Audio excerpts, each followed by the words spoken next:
Good morning friends, मैं हूं आपका दोस्त संदीप सैनी और आप देख रहे हो इंडस्ट्रियल एक्सपर्ट। दोस्तों आज का हमारा टॉपिक है why core saturation happen in transformer and what are its effect. मतलब वो कौन कौन से रीजन है जिसके कारण ट्रांसफार्मर की कोर में सैचुरेशन देखने को मिल सकती है और इस सैचुरेशन का हमारी पावर के ऊपर क्या इफेक्ट पड़ेगा।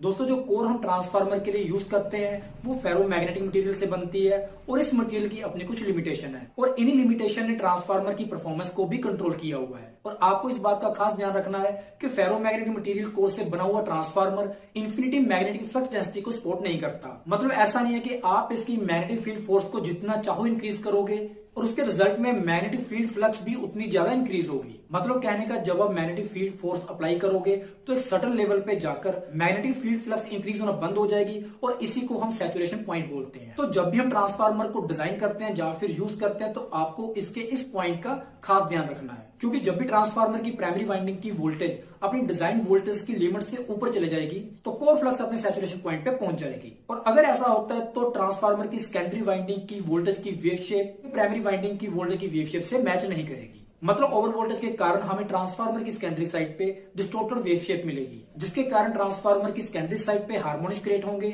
और इससे पहले ऑलरेडी हमने हार्मोनिक्स के ऊपर वीडियो बनाई हुई है जिसमें बहुत डीपली एक्सप्लेन किया गया है कि अगर हमारे सिस्टम में हार्मोनिक्स आते हैं तो हमारे प्लांट में क्या क्या नुकसान हो सकते हैं। अब हमें पता है सैचुरेशन पॉइंट में जो प्राइमरी पे वोल्टेज वेव शेप मिल रही है वो हमें आउटपुट पे सेकेंडरी साइड नहीं मिलेगी, लेकिन हाँ वो एक वोल्टेज पल्स प्राइमरी वेवफॉर्म के पीक लेवल के बराबर प्रोड्यूस करेगा।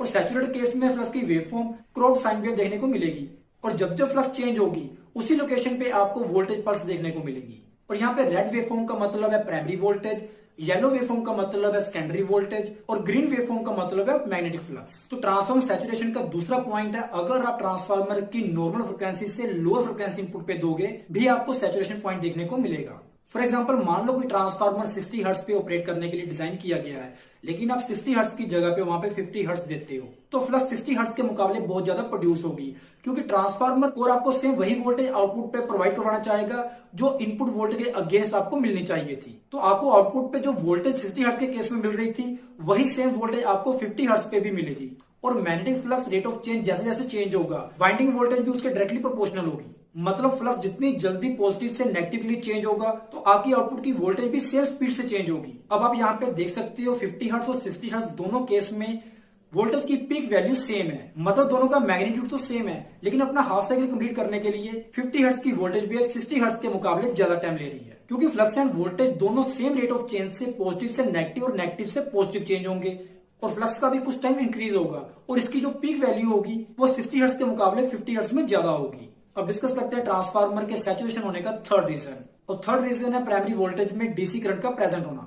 मतलब डीसी करंट की थोड़ी सी अमाउंट भी अगर ट्रांसफार्मर की प्राइमरी वाइंडिंग के अक्रॉस टच में आती है तो इसकी वजह से आपकी कोर में एडिशनल मैग्नेटिक फ्लक्स जनरेट होने शुरू हो जाते हैं और ये एडिशनल फ्लक्स आपकी अल्टरनेटिंग फ्लक्स वेवफॉर्म को हाफ साइकिल की एक साइड पे सैचुरेशन लिमिट के पास लेकर जा सकती है। तो मतलब अगर ट्रांसफार्मर सैचुरेशन पॉइंट पे पहुंचता है तो ये आपके लिए बहुत बड़ी प्रॉब्लम क्रिएट कर सकता है। इसीलिए ट्रांसफार्मर को डिजाइन करते हुए कोर और वाइंडिंग के कॉम्बिनेशन से जो फ्लक्स जनरेट होती है वो सैचुरेशन लिमिट से कम होनी चाहिए। तो उम्मीद है दोस्तों आपको मेरी इस वीडियो से ट्रांसफार्मर सैचुरेशन के कौन कौन से रीजन होते हैं और इसका हमारी पावर पे क्या इफेक्ट पड़ता है के बारे में कंप्लीट नॉलेज मिल गई होगी।